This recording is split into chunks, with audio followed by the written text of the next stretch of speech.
guys, welcome back. If you are new here, my name is Taylor and I like to share tips and tricks on taking your family to Disney World, and maybe I can make the process just a little bit easier and more fun.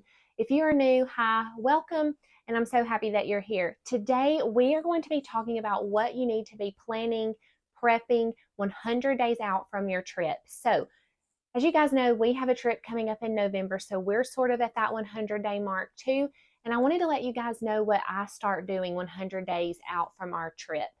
The first thing that I do is I like to go and look in my travel bag. I always keep everything that we take to Disney all together. I have several, like a makeup bag, a toiletry bag, and I try to just leave everything in there from our trip. And 100 days out, I'll go check and look in there and be like, okay, what are we out of? What do I need to replenish in here? Are we out of body wash? Are we out of some sort of medicine?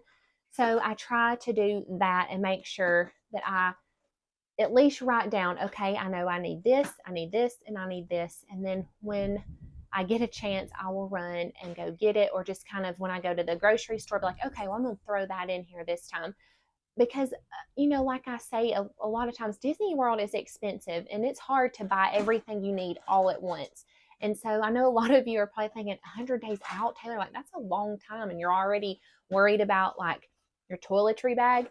But if you do a little bit at a time, it's not as much of a shock when you go.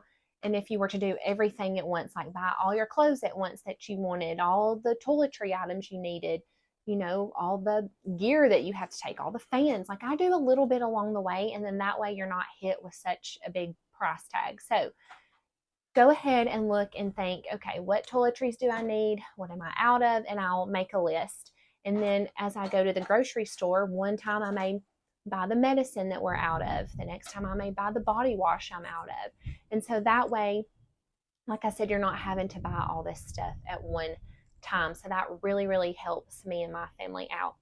The next thing that I start thinking about are our outfits. And I know you're thinking 100 days and you're thinking about outfits, but like I said, I like to do it where it's kind of spread out so you're not hit with everything at once. Stella is a little bit easier because she can still wear most of the stuff that she wore from our last trip. So I don't have to buy her a whole lot of stuff. But we are going in November, and so the weather's probably going to be different.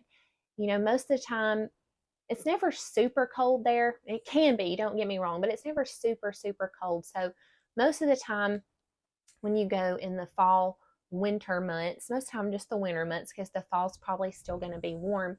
In the mornings and mornings and evenings, it's going to be cooler, and then during the day, it's going to be warmer.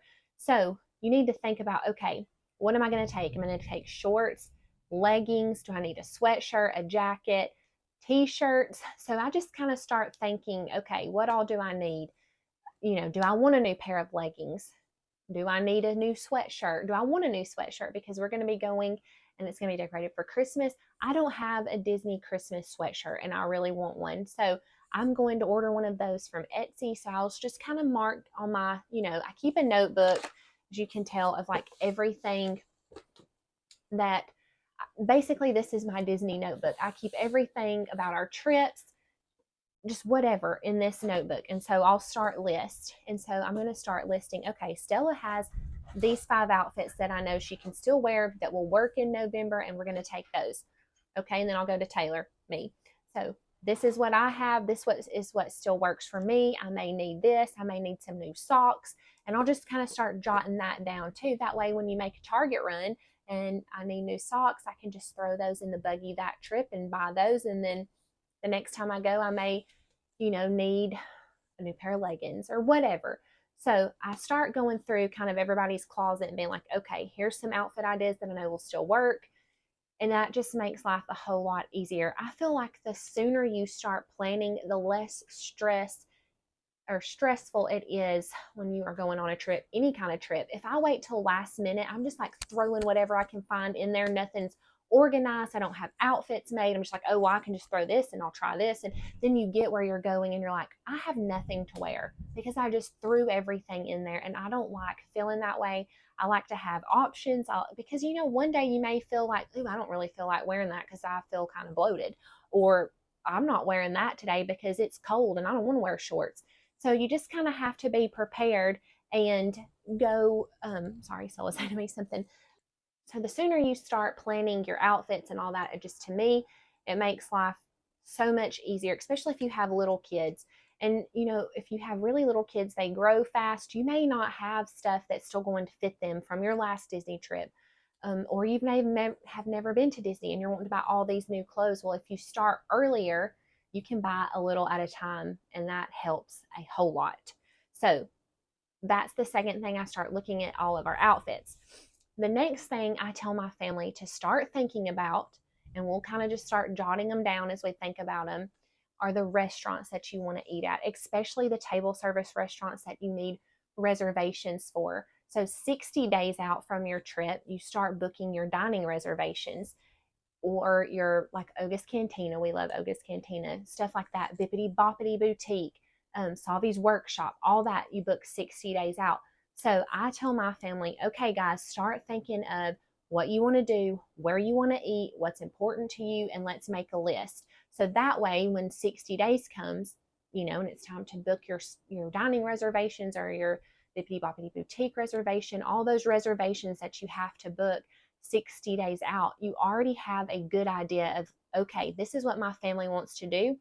Say Cinderella's Royal Table's on there and Topolino's Terrace. Okay, they're happy with either one of those. Well, say you couldn't get Topolino's Terrace, it's really hard to get, but you could get Cinderella's Royal Table. So at least you don't feel like a complete failure without getting anything. At least okay, these are what we want, and let me see what I can get. And that helps me out a whole lot, especially with the other job that I do as a travel agent that specializes in Disney. With my clients, I tell them the same thing. Okay, give me a list of what all you want to do and that you will be happy with if I can at least get some of this. I may not can get all of it, but give me different options so I can at least get something that you want. Because a lot of things do, Topolino's Terrace, to me, that is a unicorn. It's so hard to find for breakfast.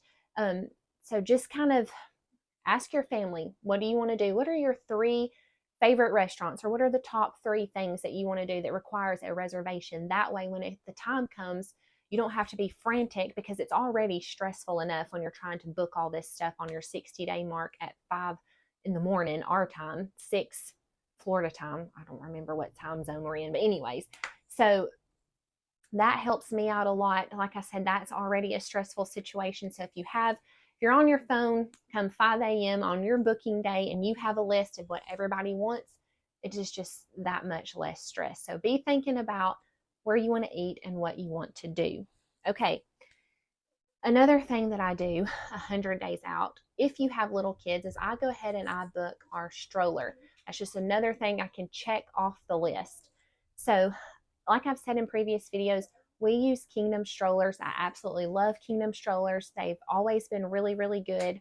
The only thing about Kingdom strollers is you have to physically meet them. So if you book your stroller and you book your pickup time to pick up the stroller, say at 9 in the morning, and then your return time is at 5, on the day you're leaving or whatever in the afternoon, you have to meet them at that time and physically get the stroller from them. So just remember that. They will not leave it at Bell Services like some will, but we've had more luck with Kingdom stroller. I like their strollers. To me, they are cleaner than some of the other ones that we've used. They have all different options. I don't suggest renting one from the parks. I don't like those strollers. They're hard plastic. They don't recline. They are not comfortable. They do have like a little bit of a shade from the sun, but it doesn't pull all the way down. So I don't know. And if you are ever in Disney and you see somebody pushing those, they are so noisy. I don't know what it is about them. If it's the wheels, I don't know. They drive me crazy. They're like when you get a bad buggy at the grocery store and it makes that noise. That's what they sound like to me, and they drive me crazy.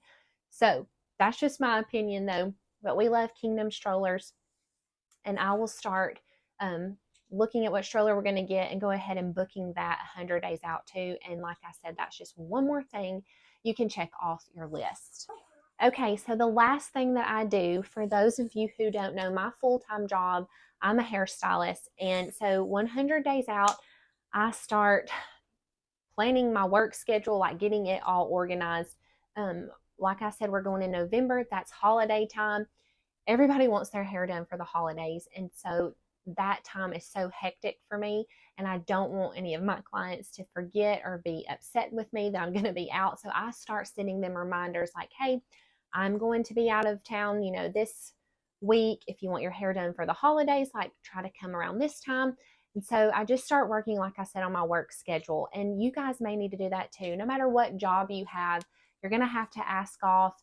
You have to find dog sitters, or, if you're not taking your kids, you need to arrange like, spend the night with grandparents or whatever. There's so much that goes into it. We have 2 dogs and we board them while we're gone to Disney World. So we have to start thinking about, okay, do we need to go ahead and book their boarding?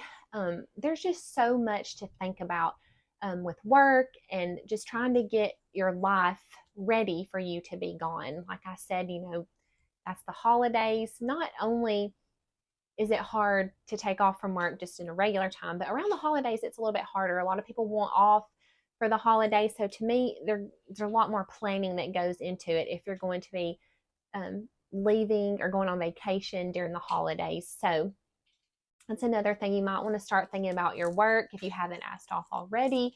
Like start planning all of that out just to make life a little bit easier. So all right, guys, I hope that helped.